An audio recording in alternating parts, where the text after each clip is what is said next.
Narito na ang mga pinakamalalaking balita sa One North Central Luzon ngayong Lunes. Lalaki patay matapos paputukan ng boga dahil sa paniningil ng 150 pesos na utang. Anyari? Isang poso enforcer sugatan naman matapos kalmutin ng sinitang ambulant vendor. Bakit kaya?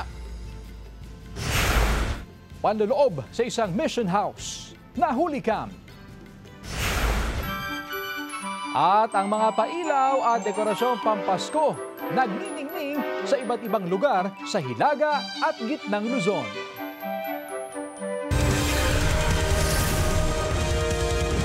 Ito ang GMA Regional TV, One North Central Luzon.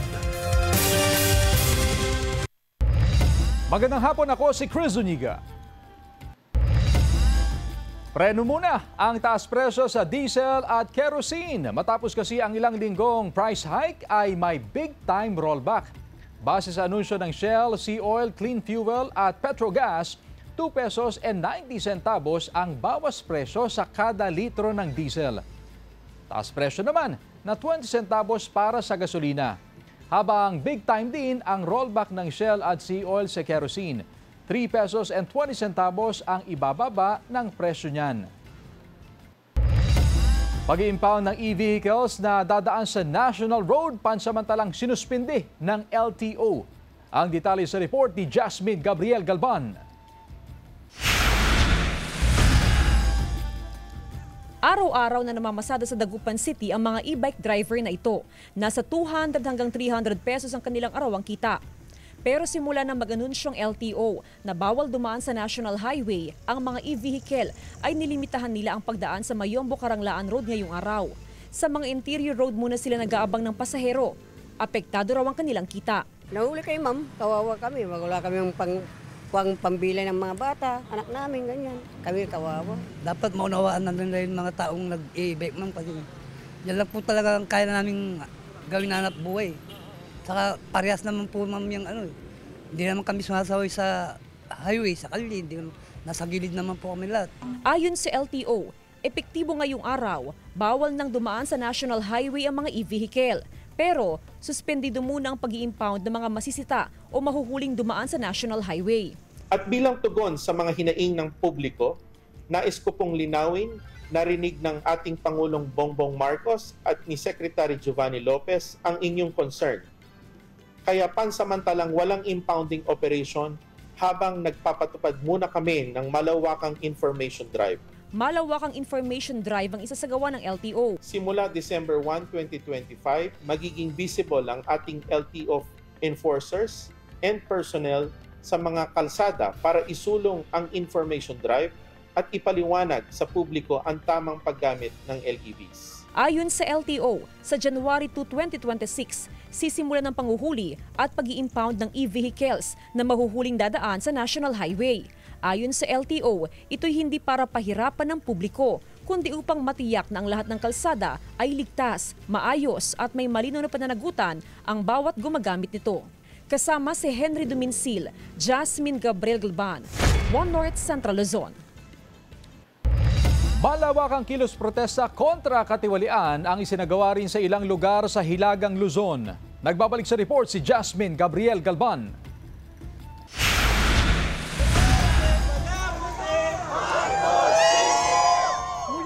Convention Center. Sama-samang nagmarcha patungong Burnham Park sa Baguio City ang nasa mahigit 1,000 tao na nakiisa sa kilos protesta laban sa katiwalian sa pamahalaan. Bit-bit ang mga placard, iisa ang sigaw, panaguti ng mga sangkot sa korupsyon sa bansa. Nanawagan din sila na magbitiw sa pwesto sina Pangulong Ferdinand Marcos Jr. at Vice President Sara Duterte. Bago matapos ang kilos protesta, tinusok-tusok ang effigy na isang dambuhalang buhaya na sumasalamin sa mga korap na opisyal ng bansa. Nagsagawa rin ng kilos protesta ang mga lider ng Ilocos Norte Anti-Corruption Movement. Panawagan nilang ikulong ang mga korap na opisyal ng gobyerno. Sigaw rin nila ang pagbibitiw sa pwesto ng Pangulo at Pangalawang Pangulo. Nagsagawa rin ng trillion-peso prayer rally sa San Fernando City, La Union. Nagsama-samang mga parishioner at iba pang miyembro ng iba't ibang ministry ng Our Lady of Perpetual Help Parish sa prayer rally. Panawagan nila ang no to corruption at yes to transparency and accountability. Jasmine Gabriel Gulban, One North Central Luzon. Isang mission house sa Malasiki, Pangasinan ang nilooban ng hindi pa nakikilalang kawatan. Insidente na hulikam. Nakatutok Sandy Salvacio. Huli sa CCTV ang panloloob ng isang lalaki sa isang mission house sa Barangay Kawayan, Bugtong, Malasiki, Pangasinan gabi noong Huwebes. Nagsasagawa raw ng live stream service sa katabing simbahan ng mission house nang mangyari ang insidente. Makikita sa CCTV na sinusubukan ng lalaki na buksan ang pinto pero bigo siya at biglang umalis. Yung kasama ko pong worker, na alam siya kasi sabi niya pakiramdam niya iba yung tahol ng aso kaya pumunta siya rito. Siyang takbo naman po nung pumasok dito. Maaaring umanong pumasok ang kawatan sa gilid ng pinto. Gayunman, wala raw nakuhang mahalagang gamit ang kawatan. Pasalamat ako sa Panginoon kasi wala namang nangyari maliban lang po yung mga pangmerienda ng mga member ko. Yun lang ang kinuha niya. Hindi na inireport sa pulisya ang insidente, pero ipinaalam sa barangay ang kuha ng CCTV upang matukoy ang pagkakakilanlan ng lalaki. Sana makipag-usap siya sa amin at kakausapin namin. Hindi po namin siya ididimanda o ano pa man, kundi kakausapin po namin sa mabuting kaparaanan. Inaalam na ng barangay council ang pagkakakilanlan ng lalaki. Hinigpitan pa ang pag-iikot ng mga tanod sa barangay lalo na tuwing gabi. Hindi lahat ng oras, andyan kami na nagrurunda. Siyempre, iikot kami, baka mamaya pag alis namin, may sasalisi. Kasama si Ron Tañedo, Sandy Salvacio, One North Central Luzon. Magkapatid na target-listed drug personality sa Cordillera arestado sa Baguio City. Nakaalerto CJ Turida. Nagsanib pwersa ang Baguio City Police Station 6 kasama ang mga miyembro ng SWAT sa operasyon laban sa magkapatid na target-listed drug personality sa Cordillera. Tiniyak na walang matatagbuhan ng mga sospek, pati estero, pinustehan ng autoridad. Sa kuha ng CCTV ng Barangay Hall, makikitang pag-uwi ng isa sa mga target sa operasyon na naging hudyat ng sabayang implementasyon ng search warrant operation sa compound ng mga sospek sa Barangay Aurora Hill, Baguio City. Hindi na nakapalag ang mga sospek nang biglang pasukin ng mga otoridad ang kanilang mga kwarto. Dito tumambad ang pake-paketeng naglalaman ng hinihinalang shabu at mga drug paraphernalia. 3 iba pang katao ang nahuli sa operasyon, kabilang ang kinakasama ng isa sa mga sospek at 2 umano'y kapat session ng isa pang sospek. Nagkakahalaga ng mahigit 120,000 pesos ang nakumpiskang illegal na droga sa mga sospek. Lahat sila sasampahan ng kaukulang kaso. Ayon sa PNP, nag-ugat ang operasyon sa sumbong ng ilang residente hinggil sa illegal na aktibidad ng magkapatid. Nagpositibo rin sa test-buy kaya nagpalabas ng search warrant ang korte. Isa po sila sa koplan po ng ating regional top priority illegal drug personality under sa Copland Brothers po ng region po natin. Doon po sa nakuha po namin ng mga ebidensya po ngayon, tingin ko po naman sasapat na po ito para po di na po sila makalabas. Dinala sa Baguio City Jail ang 5. Sinisikap ng GMA Regional TV 1 North Central Luzon na magkuhanan sila ng panig. CJ Turida, 1 North Central Luzon. Walang bagyo pero ilang araw nang inuulan ang ilang bahagi ng Cagayan. Shearline ang nagpapaulan sa ilang bahagi ng Cagayan.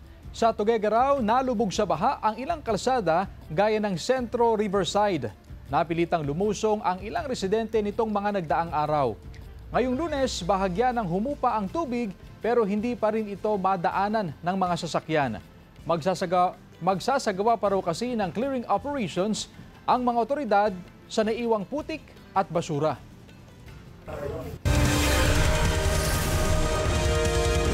Ito ang GMA Regional TV 1 North Central Luzon.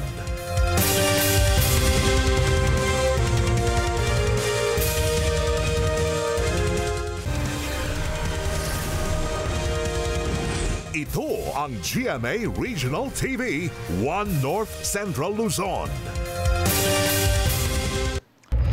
Sugatan ang isang POSO enforcer matapos na kalmutin ng sinintang ambulant vendor sa Bangaldan, Pangasinan. Naritong report. Sa isang amateur video, makikita ang pakikipag-agawan ng ambulant vendor sa kanyang panindang kinumpiska ng POSO enforcer. Sinita ang ambulant vendor dahil sa pagbebenta niya ng isda sa vegetable section ng Bangaldan Public Market. Ilang minuto rin daw na nagtalo ang ambulant vendor at ang POSO enforcer hanggang sa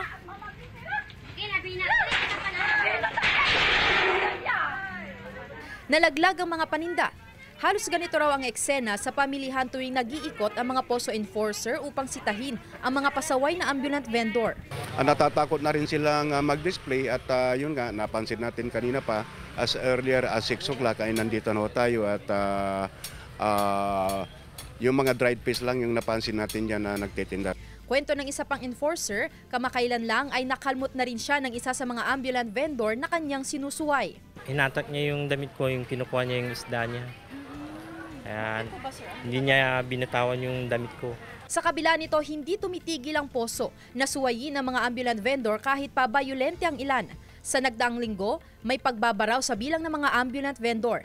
Tinaasan din ang multa sa mga mahuhuling ambulant vendor. Mataas na yung violation o penalty na ibinigay sa kanila dahil ang first offense natin ay 500.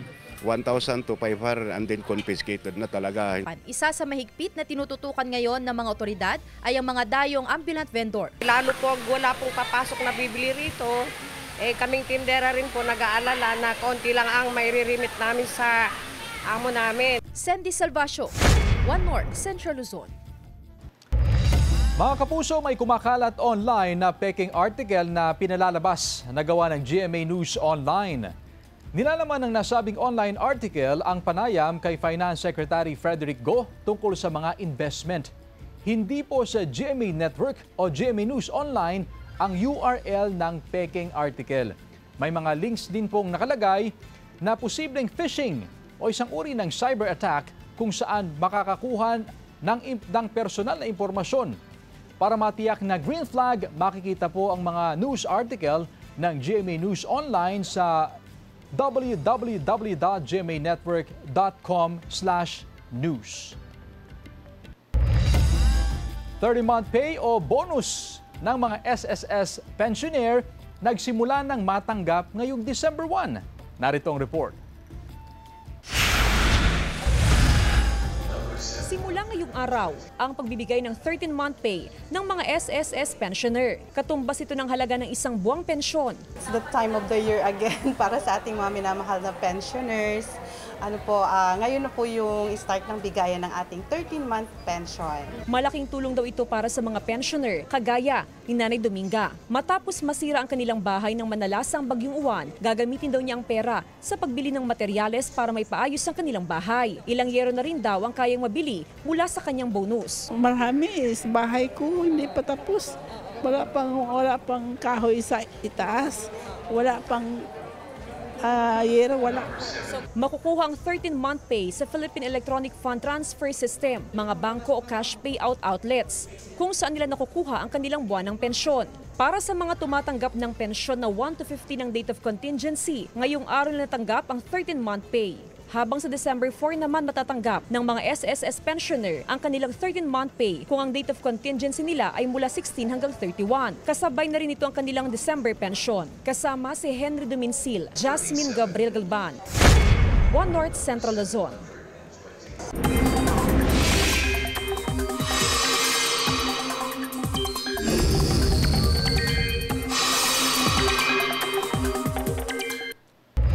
Mga kapuso, walang bagyo pero may mga pag-uulan pa rin sa ilang bahagi ng bansa. Dahil pa rin yan sa Intertropical Convergence Zone o ITZZ, amihan at easterlies. Sa datos ng Metro Weather, may mga kalat-kalat na ulan pa rin sa ilang bahagi ng Northern Luzon. May malalakas na ulan sa ilang bahagi ng Ifugao at Pampanga. Posible rin ang ulan sa iba pang bahagi ng bansa. Samantala, ayon sa Pag-asa, 1 o 2 bagyo ang posibleng mabuo o pumasok sa Philippine Area of Responsibility ngayong Disyembre.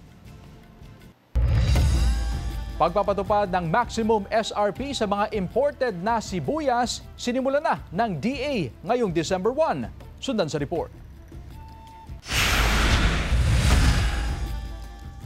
Ipinatutupad na ng Department of Agriculture ang maximum suggested retail price sa mga inaangkat na sibuyas. Sa pahayag ng DA, dapat ay hindi tataas sa 120 pesos ang kada kilo ng imported na pula at puting sibuyas.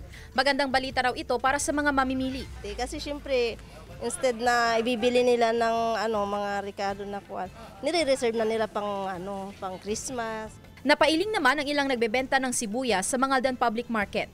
Gayunman, umaasa silang bababaan din ng mga supplier ang kanilang presyo ngayong buwan. Siyempre, pag kinuha din namin doon mataas, hindi namin pwedeng ibigay ng ganon. So kung ano po yung makuha namin doon sa merkado, sa bagsakan, siyempre iyan din namin. Wala pang paggalaw sa presyo ng imported na sibuyas ngayong araw dahil ito raw yung mga nauna pa nilang binili noong mga nakaraang linggo. Dapat i-monitor mabuti ito dahil kung sobrang mataas talaga, hindi pabor sa ating consumer.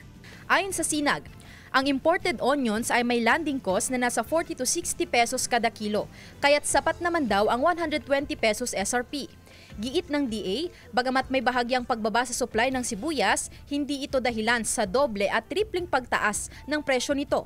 Pagdating sa lokal na sibuyas, may pangamba pa rin sa pagtaas ng farm gate price dahil sa malawakang pagkasira sa mga tanim na sibuyas bunsod ng mga nagdaang kalamidad. Konti pa lang, kasi maraming nasira. Ang in-expect natin by February, March, April pa ang local production natin. Tiniyak ng DA na magkakaroon ng konsultasyon sa anumang price ceiling sa lokal na sibuyas. Kasama si Daryl Peralta, Sandy Salvacio, One North, Central Luzon. Samantala, dinarayo ngayon ang bagong bukas na Christmas Village at Food Bazaar sa Calasiao, Pangasinan. Makibalita tayo live kay Jasmine Gabriel Galban. Jasmine? Mga kapuso, ramdam na ang diwa ng Kapaskuhan dito sa Calasiao, Pangasinan, lalo pat binuksan na sa publiko. Pinailawan na ang kanilang napakagandang Christmas display dito yan mismo sa kanilang public plaza. Ipakita ko lamang po kung gaano kaganda at ka-espesyal yung kanilang Christmas display dito yan sa kanilang public plaza. Ang tema po para sa ngayong taon ay Colorful Christmas Magic and Christmas Holiday for Kids. Ilaw ng pagkakaisa, ilaw ng pag-asa. At alam po ninyo mga kapuso, bawat sulok ng kanilang plaza ay picture perfect. Makulay ang Christmas decorations at perfect place para makapag-picture kasama ang kids at syempre ang mga mahal sa buhay. So, dito po mismo mga kapuso sa kanilang public plaza ay makikita po natin na napakaraming mga Christmas decorations. Napakarami po dyan yung mga Christmas angels na punong-puno po ng mga Christmas lights. Sa may harapan din po ng kanilang municipal hall ay meron din pong tunnel of lights na napakaganda, especially pagsapit po ng gabi o di kaya ay pagdilim ay talagang kitang-kita na ho yung mga makukulay, kumukuti-kutitap na mga pailaw sa kanilang municipal hall. Bubunga din po mga kapuso ang kanilang napakagandang Christmas tree, giant Christmas tree. 12 meters yan mga kapuso na napakarami mga Christmas ball at syempre yung mga crystallized diamond. At meron din po silang mini Belen na kung saan ay napakaganda, napakamakulay at syempre sumisimbolo po yan sa diwa ng Kapaskuhan. Dito po yan sa Calasiao, Pangasinan. Kaya naman mga kapuso, bumisita na ho sa kanilang public plaza para sa napakaganda at napakakulay na Christmas display. Chris? Maraming salamat, Jasmine Gabriel Galban.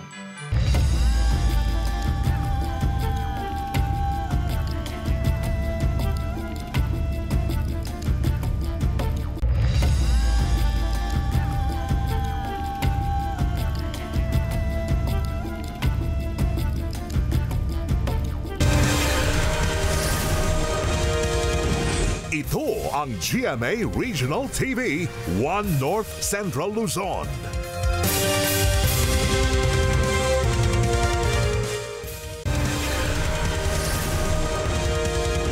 Ito ang GMA Regional TV, One North Central Luzon.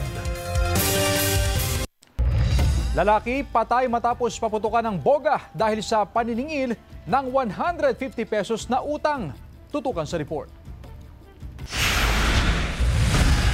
Nauwi sa kamatayan ang paniningil ng utang ng 44 anyos na lalaki sa Zone 6, Barangay Kamaya, Mariveles, Bataan, bandang alas 9 ng gabi noong November 28.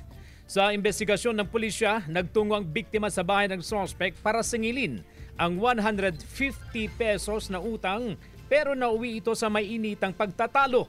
Batay sa salaysay ng saksi na kapatid mismo ng sospek, nagkasigawan ang dalawa bago niya marinig ang isang putok ng baril. According po sa witness, actually po yung kapatid ng suspect, may narinig daw po siyang sudden burst ng allegedly firearm. Then paglabas niya, may hawak yung kapatid niya na improvised firearm nga po yung boga. Then from there po nakita yung victim na nakahandusay na sa daan. Nang lumabas ang saksi, nakita umano niya ang suspect na may hawak na isang improvised shotgun o boga habang duguan ang biktima. Dinala ang biktima sa ospital pero idineklara siyang dead on arrival ng mga doktor. According po sa witness natin, may heated arguments po. Magkaroon ng altercation. So parang may small amount of money po na dinidemand yung victim. According po sa witness, ano lang po 150. Tumakas ang suspect matapos ang insidente. Nagsasagawa na ng follow-up operation ng pulisya upang matunto ng suspect.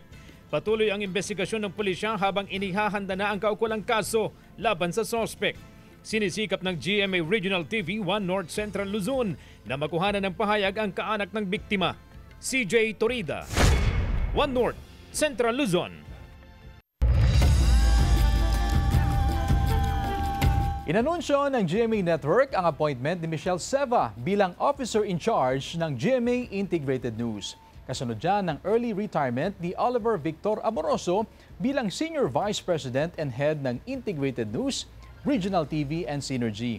Si Seva ang mamumuno sa buong GMA Integrated News, Super Radio DZBB at GMA News Online. Bilang Concurrent Vice President for News Programs and Specials, si Seva rin ang Head of Production ng mga napapanood niyong award-winning newscasts sa Kapuso Network. Itinalaga naman si Senior Assistant Vice President Marivic Araneta bilang OIC ng Regional TV and Synergy. Pangasiwaan naman niya ang operations at production ng GMA Regional TV stations sa iba't ibang bahagi ng bansa. Gayun din ang sports partnerships at iba pang events ng GMA tulad ng NCAA. Mga senior citizen magkakaroon ng digital ID sa pamamagitan ng eGov app. Sundan sa report. Malaking hamon daw para sa ilang senior citizen ang paggamit ng gadget. Pero pilit daw silang sumasabay sa teknolohiya habang patuloy na umuusad sa modernong panahon. Isa na rito ang access sa paggamit ng Digital Senior Citizen ID sa pamamagitan ng eGov app. There are some institutions na pag pinakita mo ng ibang ID showing your age, they do not honor. Kailangan senior citizens ID to get a discount. So chances are palaging naiiwanan ng physical ID. Pero dala-dala mo cellphone mo, you could always show them. Ayon sa Senior Citizens Affair ng Mangaldan, Pangasinan, malaking tulong ito lalo na sa mga nakakalimot magdala ng kanilang ID. Gayunman, hamon daw para sa kanila ang paggamit nito. Ang 60 anyos na si Nanay Hilda, aminadong hirap siya sa paggamit ng smartphone.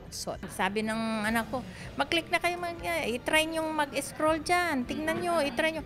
Natatakot naman ako minsan kasi minsan nag-scroll ka, may napindot ako, hindi na tumigil yung cellphone ko sa dadakdak. Dahil dyan, nagsulong ng information campaign ng mga Senior Citizen Association ng bawat barangay upang matutunan kung paano ito gawin. Bagamat kailangan ng mga senior citizen ang tulong mula sa pag-access ng kanilang mga ID online, nagbabala naman ng OSCA tungkol dito. They could always ask assistance from the nearest of kin, may family member, preferably anak, apo, o basta kapamilya. Huwag lang do not rely on others. Sandy Salvacio, 1 North Central Luzon. Nasamsam ng grupo ng 103rd Infantry, Mabalasik Batalyon ng 5th Infantry Division ng Philippine Army ang iba't ibang uri ng armas at kagamitan ng pinaniniwalaang miyembro ng militanteng grupo matapos ang kanilang engkwentro noong November 23 sa bulubunduking bahagi ng barangay Alagya, Pinukpok, Kalinga. Kabilang sa mga nasamsam ang 5 high-powered firearms, pampasabog, mga bala, medical equipment, mga gamot, NPA flag at kitchen utensils. 2 sundalong sugatan sa engkwentro pero nasa maayos na silang kondisyon. Sa pinangyarihan ng engkwentro, nakita ang isang bangkay ng hinihinalang miyembro ng militanteng grupo. Sa tulong ng provincial government, nakilala ang nasawi at naipasakamay na ang mga labi sa kanyang pamilya. Hinihimok ng militar na sumuko na ang mga miyembro ng CPP-NPA para sa mas maayos na komunidad. Handa raw ang gobyerno na tulungan silang magbagong buhay. Iba't ibang lugar sa Hilaga at gitnang Luzon nagniningning dahil sa mga pailaw at dekorasyong pampasko. Silipin sa report. Damang-dama na ang Christmas wonders sa mga pailaw sa iba't ibang lugar sa Hilaga at gitnang Luzon. Sa Manawag, Pangasinan, makulay ang pagpapailaw ng Christmas decorations nitong Sabado. Bukod sa giant Christmas tree, nagningning din ng Belen at Plaza Presidencia sa bayan. Enjoy na enjoy ang mga namamasyal sa carnival theme display sa lugar. Inabangan ang taunang Christmas lighting ceremony sa Mangaldan, Pangasinan noong Biyernes. Sa temang payapang daigdig, pinailawan ang kanilang munisipyo at plaza. Maliban sa Christmas tree at dagdag pailaw sa plaza, tampok ngayong taon ang malaking Belen sa harap ng munisipyo. Inaasahan ng lokal na pamahalaan na mapapalakas ang turismo sa kanilang bayan. Nagningning ang Christmas decorations sa Bani sa Pangasinan. Highlight dito ang bamboo Christmas tree. Mayroon ding mini Christmas tree na pinalumitian ng mga parol, kung saan kita ang ipinagmamalaking produkto ng bayan na pakwan. Enjoy rin ang mga namamasyal sa iba't ibang Christmas displays. Formal nang pinailawan ang giant Christmas tree sa Kapitolyo ng Ilocos Sur. May taas itong 17 meters. Binuksan din ang Christmas village sa Vigan City. Mayroong mga cartoon characters na sumasayaw na ikinatuwa ng mga bata. Mayroon ding rides kaya sulit ang pamamasyal ng buong pamilya. Inabangan ang pagpapailaw ng pinakamalaki at pinakamataas na Ferris wheel sa bansa. Yan ang iconic Pampanga Eye na nag-transform bilang isang giant lantern o biggest lantern of hope kung tawagin. Sumabay sa indak ng mga paboritong Christmas hits ang mahigit 17,000 lights ng 65-foot Ferris wheel na lalong nagbigay kulay sa selebrasyon. Highlight sa lighting ceremony ang 10 minutong projection mapping show. Crowd attraction din ang 10-minute grand pyro musical display. Para sa mga Kapampangan, ang Lantern of Hope ay sumisimbolo ng makulay na kultura, matibay na pananampalataya at mayamang kasaysayan ng lalawigan. Joel Fernandez, One North Central Luzon. Mga kapuso, 24 days na lang. Pasko na. Samantala, mapapanood niyo po ang episode na ito at iba pang pinakahuling lokal na balita sa official website ng GMA Regional TV, www.gmaregionaltv.com. Pwede rin kayo bumisita sa aming official YouTube channel, GMA Regional TV, at i-click ang subscribe button para sa pinaka-maiinit na balita mula sa mga rehiyon. Nais din naming pasalamatan ang mga kapuso sa Hilaga at gitnang Luzon, maging ang mga kapuso natin abroad. Dahil sa GMA Regional TV, local news matters.